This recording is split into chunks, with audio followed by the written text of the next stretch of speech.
ఏకలవ్యుణ్ణి గురించి అసలు ఆ కథని, అతని వ్యక్తిత్వాన్ని, ఆ వ్యక్తిత్వాన్ని వ్యాసుడు సహా తెలుగు కవులు సహా గౌరవించిన విధానాన్ని ముందు మనం జనంలోకి తీసుకెళ్ళాలి. చాలా అభిప్రాయ భేదాలు ఉన్నాయి, చాలా తీవ్రమైన ఆరోపణలు ఉన్నాయి. ఏకలవ్యుడికి పూర్తిగా అన్యాయం జరిగింది. అందులో ద్రోణాచార్యులను సమర్థించాల్సిన కర్మ మనకి లేదు. దయచేసి అందరూ గమనించాలి ఈ విషయాన్ని. ద్రోణాచార్యులు మా క్యాస్ట్ కదా, ఈ క్యాస్ట్ ఫీలింగ్ లేకపోవడమే సమాజం. ఏ పరిస్థితుల్లోనూ ద్రోణాచార్యులు కానీ అర్జునుడిని కానీ వెనకేసుకు రావాల్సిన అవసరం మనకి లేదు. ఇద్దరూ చేసింది దుర్మార్గమే, ఏమీ సందేహం లేదు. అందులో ఏమీ అన్యాయం చేయనటువంటి మనిషిని, ఓ బొమ్మెట్టి విద్య నేర్చుకున్న మనిషిని బొట్టన వేలేమని అడుగుతారా? ఇంతకంటే దుర్మార్గమైన వ్యూహం ఉందా అసలు?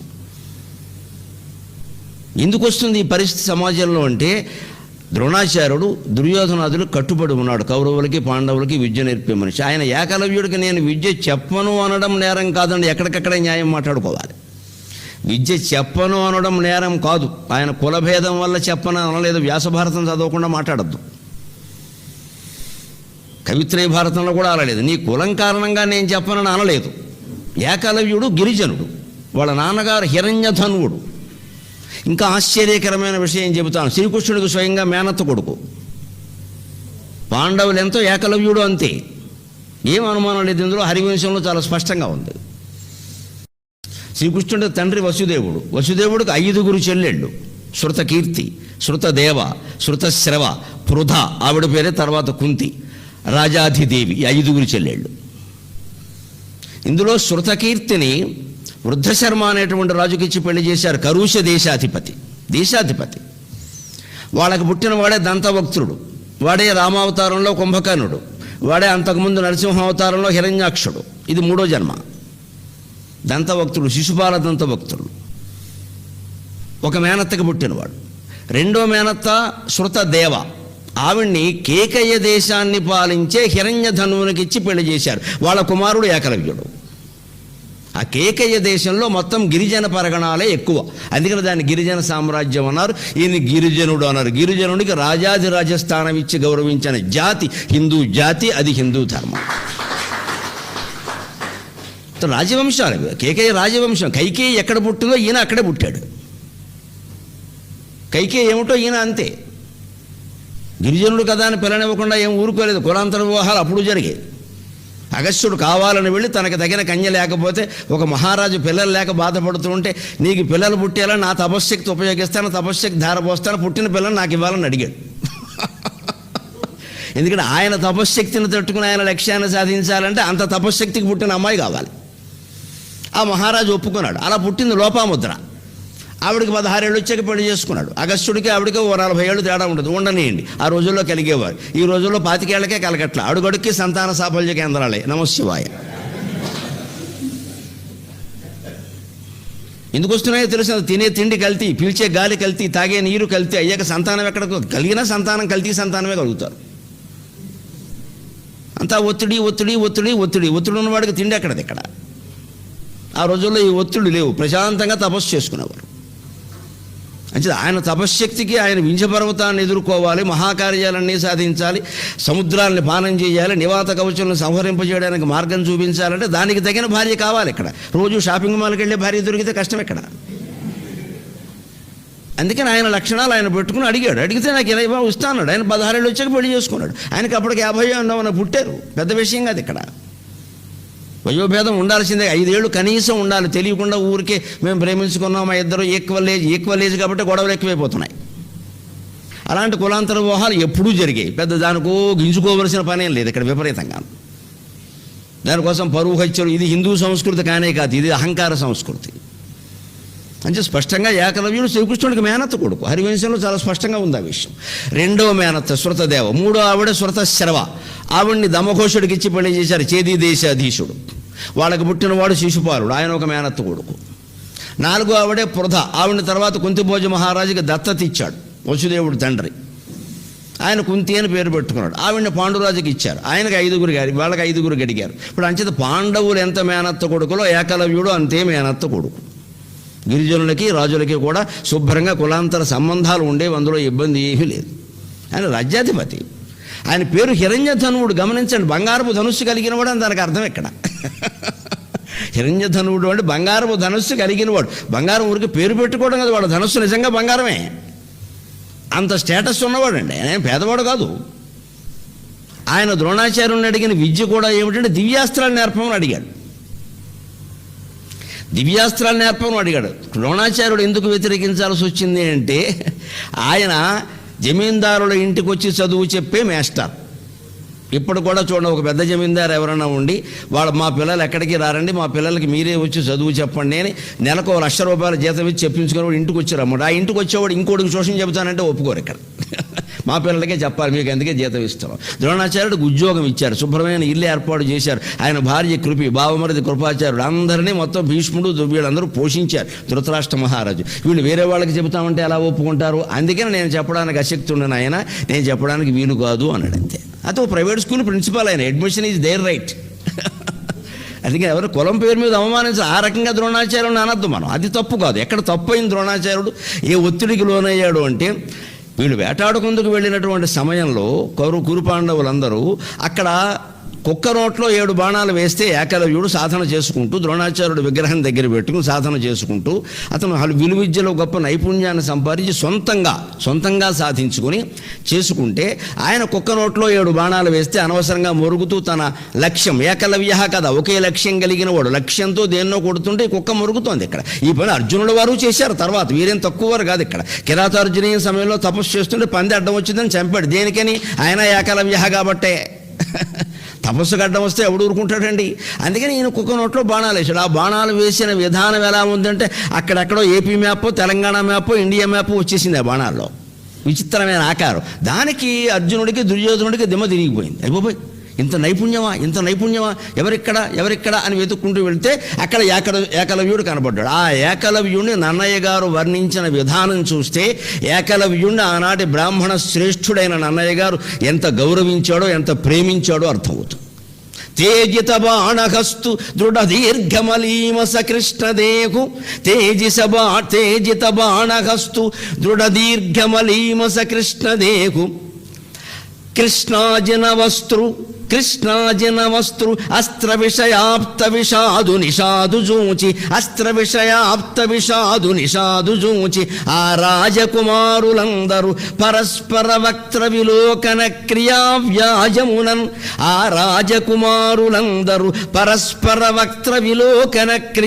వ్యాజమునన్ తదీక్షణ నివారితులైరి అతి మత్సరంబునన్ వీళ్ళకి మాత్సర్యం కలిగింది అని నన్నయ్య రాశాడు, వ్యాసుడు రాశాడు.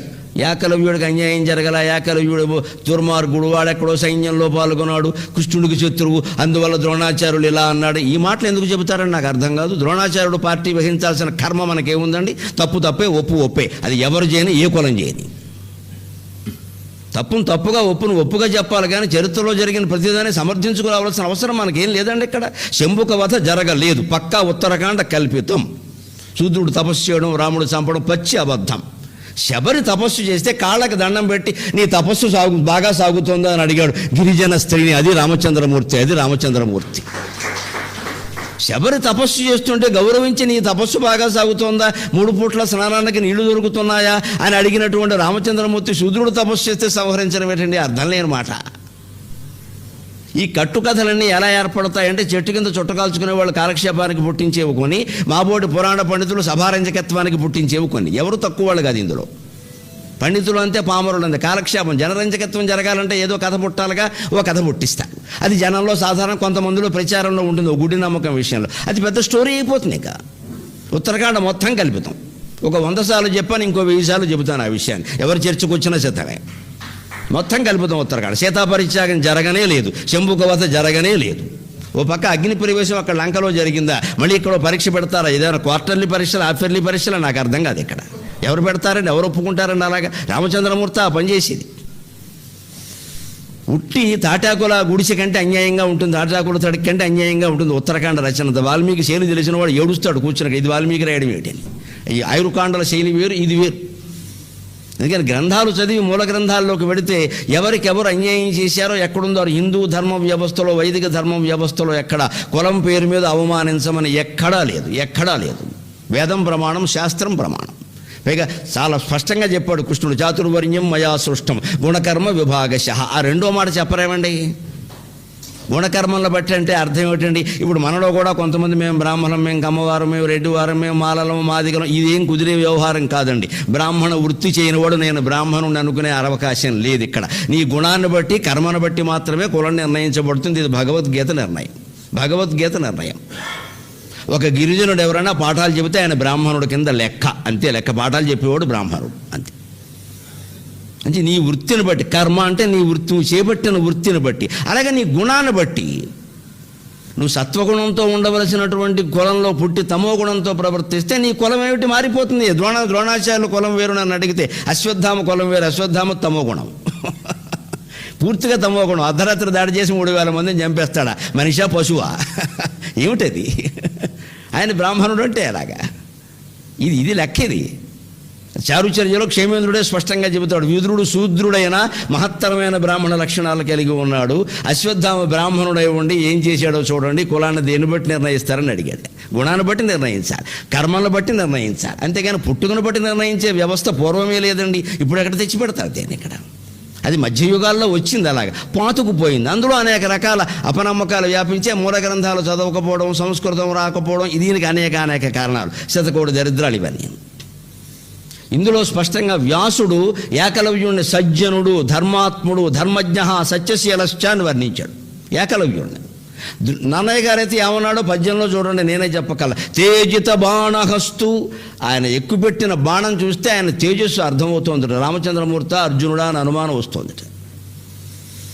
దృఢ దీర్ఘమలీమస కృష్ణదేహు, ఆయన బోయవాడు కారణంగా, విలువిద్య కారణంగా, అక్కడే అడవుల్లో సంచరిస్తూ ఉండడం కారణంగా ఆయన దేహం పొడుగ్గా ఉండడంతో పాటు అక్కడికే మడ్డి పట్టినట్టుగా ఉంది. పగలల్లా వేటాడాక ఎలా ఉంటుంది?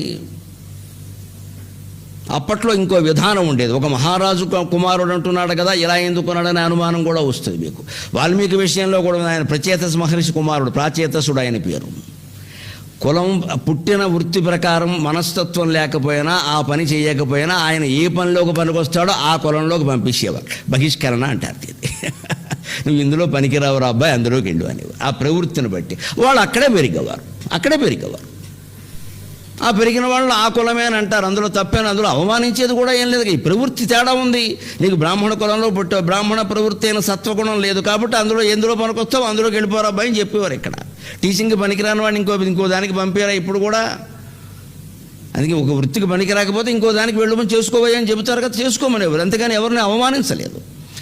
దృఢదీర్ఘమలీమస కృష్ణదేహు, వేటాడి అలిసిపోయి చెమట పట్టిన కారణంగా, మట్టితో కారణంగా చెమట పట్టి ఉంది ఆయన శరీరం. దృఢంగా ఉంది, దీర్ఘంగా ఉంది, చూస్తున్నారు వాళ్ళు.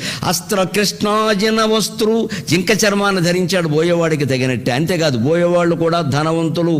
మన సమాచారం కోసం చెప్పుకోవాలి. కాళహస్తి మహత్యంలో కన్నప్ప కుటుంబాన్ని వర్ణిస్తూ దూర్జుడు చెబుతారు. పట్టు చీరలు కట్టు భగ్జంబుగలిగియు, పారుటాకులు కట్ట భారమనరు, మాణిక్య భూషా సమాజంబుగలిగియు, ఎర్రని గురువిందలేటికనరు. కన్నప్ప తల్లికి, అతని కుటుంబ సభ్యులందరికీ పట్టు చీరలు కట్టుకునే యోగ్యత ఉంది. వీరు వల్ల పట్టు చీరలు ఉన్నాయి, కానీ కట్టుకోరు. వేటాడేటప్పుడు పట్టు చీర కట్టుకుంటే పరిగెట్టడం కష్టం. పట్టు చీరలు కట్టుకుని వేటాడతారా అండి? ఇప్పుడు కూడా ఆడవాళ్ళు ధరించే వేషాల్లో పట్టు చీరలు ధరించే సందర్భాలు వేరు, నైటీలు ధరించే సందర్భాలు వేరు, కాటన్ చీర ధరించే సందర్భాలు వేరు, పార్టీ వేరు, ఫ్యాషన్ వేరు, 100 వేరు లేవా ఇక్కడ? ఈ వేర్లన్నిటికీ ఒకటే వేరు, మూలం ఒకటే. సందర్భాన్ని బట్టి ఉంటాయి కదా. అందుకని చెప్పాడు స్పష్టంగా, వాళ్ళు పట్టు చీరలు కట్టుకుంటారు. ఎక్కడ? ఇంటి దగ్గర ఉన్నప్పుడు. వేటాడేటప్పుడు పట్టు చీర కట్టుకుంటే జంతువు దొరకదు. ఎక్కడ పట్టు చీర దానికి దొరుకుతుంది, లాగుతుంది ఇక్కడ. అందుకని వాళ్ళ ఆకులో ఏదో వాళ్ళ జింక చర్మాలు కట్టుకునేవారు. వేటాడే వేషం అది, యూనిఫామ్. వేటాడే వేషం అది, యూనిఫామ్. అది వేటకో యూనిఫామ్ ఉంటుందండి, పాఠం చెప్పేవాడికో యూనిఫామ్ ఉంటుంది, సైనికుడికో యూనిఫామ్ ఉంటుంది, అలాగే ఉంటుంది వాళ్ళకు యూనిఫామ్. ఆ యూనిఫామ్లో ఉన్నాడు ఏకలవ్యుడు. అంతకని ఆయన పేదవాడు కాదు, హిరణ్యధనువు మహారాజు కుమారుడు. ఆయనకి విలువిద్య నేర్చుకున్నాడు. తండ్రి నేర్పడం ఏమిటి? తండ్రి చాలా నేర్పాడు. గిరిజనులకు మనం నేర్పేది ఏమిటంటే వాళ్ళ దగ్గరే నేర్చుకోవాలి విలువిద్య. ఈయన వచ్చి ఏమిటంటే దివ్యాస్త్రాలు అడిగాడు. దివ్యాస్త్రాలు అందరికీ చెప్పకూడదు. 6వ తరగతి పిల్లాడికి ఆటం బాంబు ఇస్తే 6 నెలల పరీక్షల్లో మార్కులు తక్కువ వచ్చి ఆయన హెడ్ మాస్టర్ మీద వేసేస్తాడు. దివ్యాస్త్రాలు అందరికీ నేర్పేయకూడదండి. సైనిక రహస్యాలు అందరికీ చెప్పరండి. అలా ఎలా చెబుతారండి? సైనిక రహస్యాలు ఎవరికి తెలియవండి, చెప్పకూడదు. అలాగా ప్రమాదం అది. ఇవాళ సామాజిక మాధ్యమాలు వచ్చాక, గూగుల్ టేక్ ఇటువంటి వచ్చాక, చాట్ జీపీటీ వచ్చాక చాలా జాగ్రత్తగా ఉండాలి. ఎంత ఇబ్బంది అది. అంటే సైనిక రహస్యాలు, అతి గూఢమైన రహస్యాలు. అప్పుడైనా ఉంది వ్యవస్థ అని చెప్పరు ఎవరికి.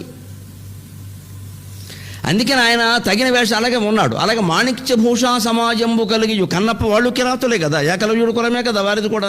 అందుకని మాణిక్య భూష, బంగారు రత్నాలు మాణిక్యాలు ఉన్న హారాలు వేసుకోగలిగిన స్థాయి కన్నప్ప తల్లికి ఉండి కూడా ఎర్రని గురువిందలు ఏటికనరు. మేము అరణ్యాల్లో బతుకుతున్నాం, ఇక్కడ గురువింద గింజలు ఉంటాయి, పైన ఎర్రగా ఉంటాయి, కింద నల్లగా ఉంటాయి, 2 రంగుల్లో ఎంతో అందంగా ఉంటాయి, మాకు ఈ గురువింద పూసల దండలే ఇష్టం అని అవే వేసుకుంటారు. వాళ్ళకి ఇష్టమై వేసుకుంటారు, ఇష్టమై వేసుకున్నారు. అక్కడ మంజుల గుంజాభూష మాణిక్య వేష అని శంకరాచార్య స్వామి శ్రీకృష్ణుడికి సంబంధించిన నారాయణ స్తోత్రంలో కూడా చెప్తారు. మంజుల గుంజాభూష, మంజులమైన గురువింద గింజల దండ ధరించిన వాడు అంట. శ్రీకృష్ణుడు క్షత్రియుడే కదా, కానీ గోపాలుడుగా వెళ్ళినప్పుడు గురువింద గింజల పూసల దండలే ధరించేవాడు ఆయన.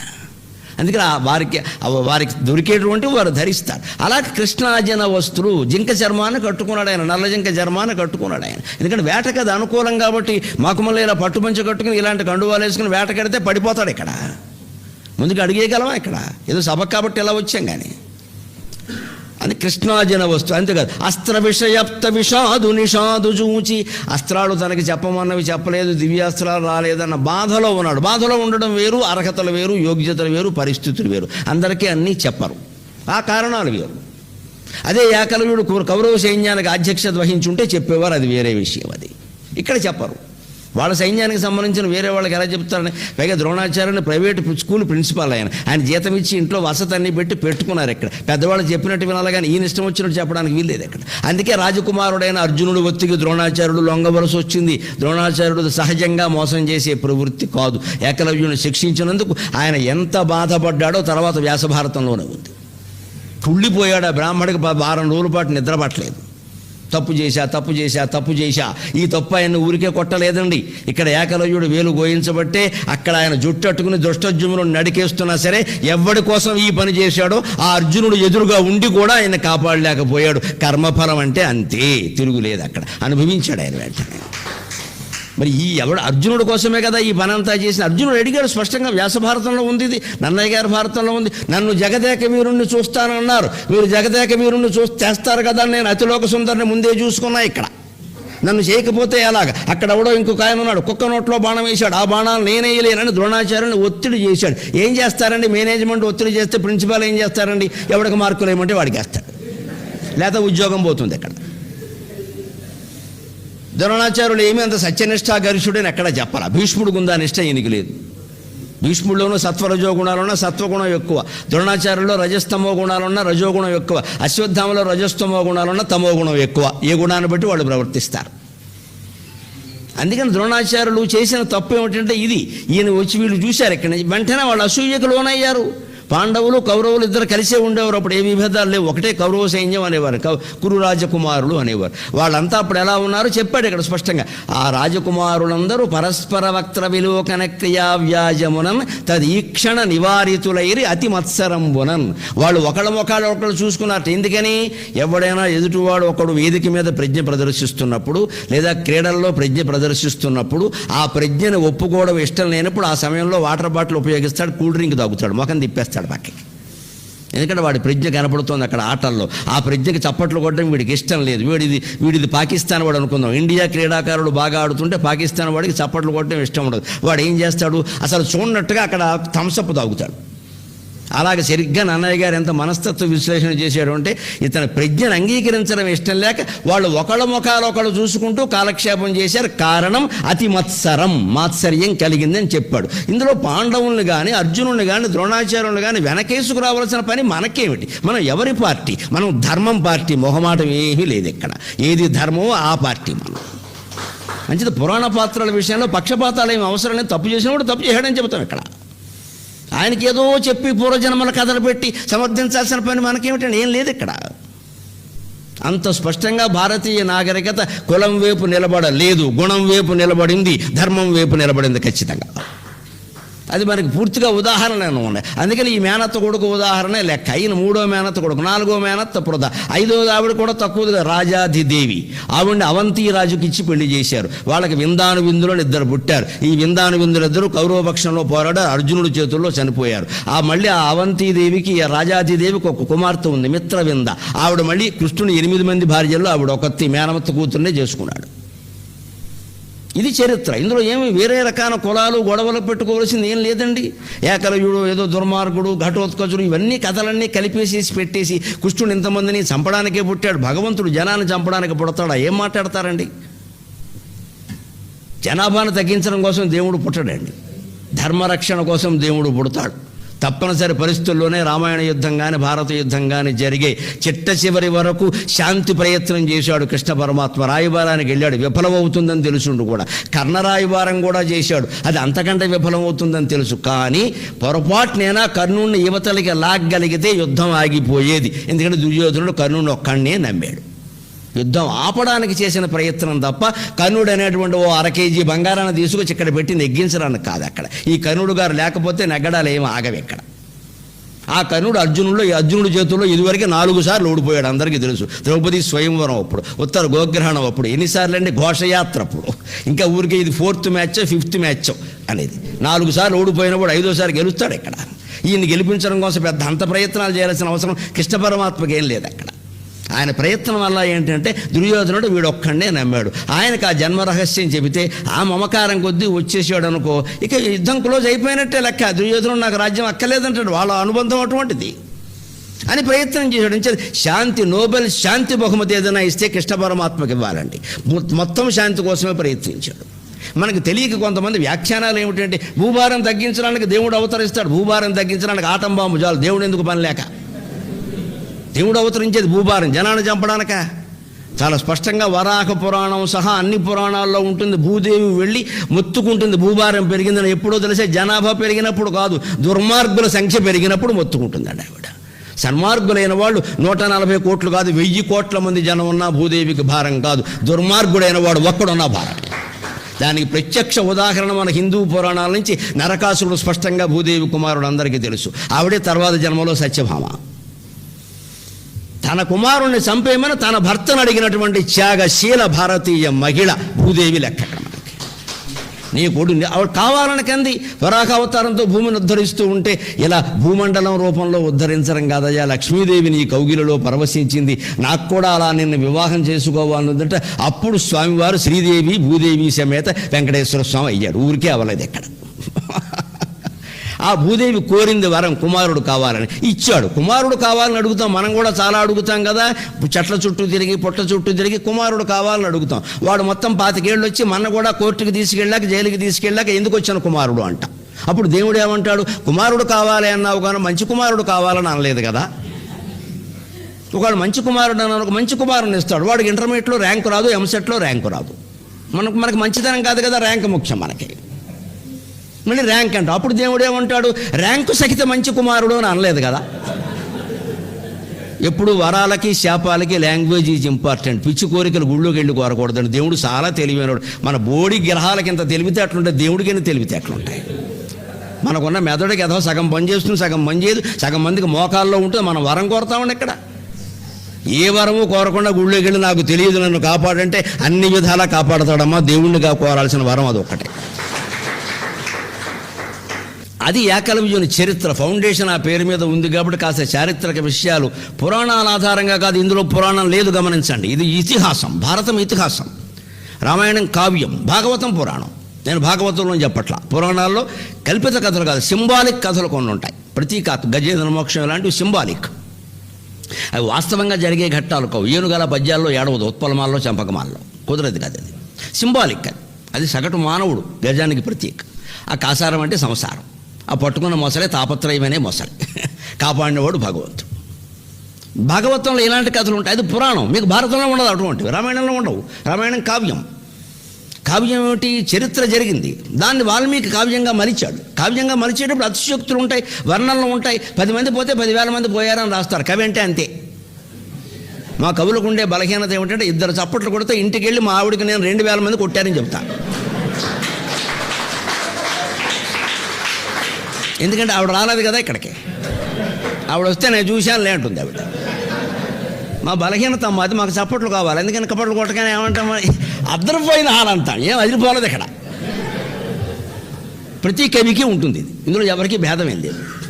అందుకని ఎప్పుడు యుద్ధంలో ఒక 10,000 మంది పాల్గొంటే 10 కోట్ల మంది పాల్గొన్నారు, అది అంతే కావ్యం. అది అలా అర్థం చేసుకో అంతే, నువ్వు లెక్కలెట్టేక. అంటే 11,000 అంటే 30,000 ఇవన్నీ లెక్కలు పెట్టేకూడదు అక్కడ. 11 ఏళ్ళు పరిపాలించినా మంచిదేనండి రామచంద్రమూర్తి, చాలు. ఈ దేశాన్ని వచ్చి 11 ఏళ్ళు పరిపాలించమని సరిపోతుంది, చాలు. ఎంతకంటే ఏం కావాలండి ఇక్కడ దేశం బాగుపడడానికి. ఆ వేలు లక్షలు లెక్కలు పెట్టుకోవడం, అందుకని కావ్యం అది. భారతంలో మీకు ఆ లెక్కలు తేడాలు ఉండవు, అది ఇతిహాసం. ఇతి ఇహ ఆసం, ఈ ఇతి ఈ రకంగా, ఇహ ఇక్కడ, ఆసం ఒకప్పుడు జరిగింది. It is a history. భారతంలో అటువంటి ఉండవు, అతిశయోక్తులు ఉండవు మీకు. వ్యాసుడు కథా రచయిత, వాల్మీకి కవి, చాలా తేడా ఉంది. వ్యాసుడు, వాల్మీకి ప్రధానంగా కవి, వ్యాసుడు కథా రచయిత. ఆయన కథను నడిపిస్తాడు, మలుపులు తిప్పుతాడు. తిరుపతి కొండ మీద కారు డ్రైవర్ కూడా ఆయన మలుపులు తిప్పేస్తాడు మొత్తం అక్కడ, ఇలా ఇలా ఇలా తిప్పేస్తాడు. అద్భుతమైన కథా రచయిత. వ్యాసభారతం కథల కోసం చదవాలి, కవిత్వం కోసం కావాలంటే రామాయణం చదువుకోవాలి. అందులో ఇది ఉంటుంది, ఇందులో అది ఉంటుంది, కానీ ప్రాధాన్యం చెబుతుంటాను. ఇది ఏకలవ్యుని చరిత్ర. ఈ చరిత్రను ముందు జనంలోకి తీసుకెళ్ళి, ఎక్కడా ఏకలవ్యుడికి చరిత్ర అన్యాయం చేయలేదు, వ్యక్తులు చేశారు, వ్యక్తులు దాని ఫలితం అనుభవించారు.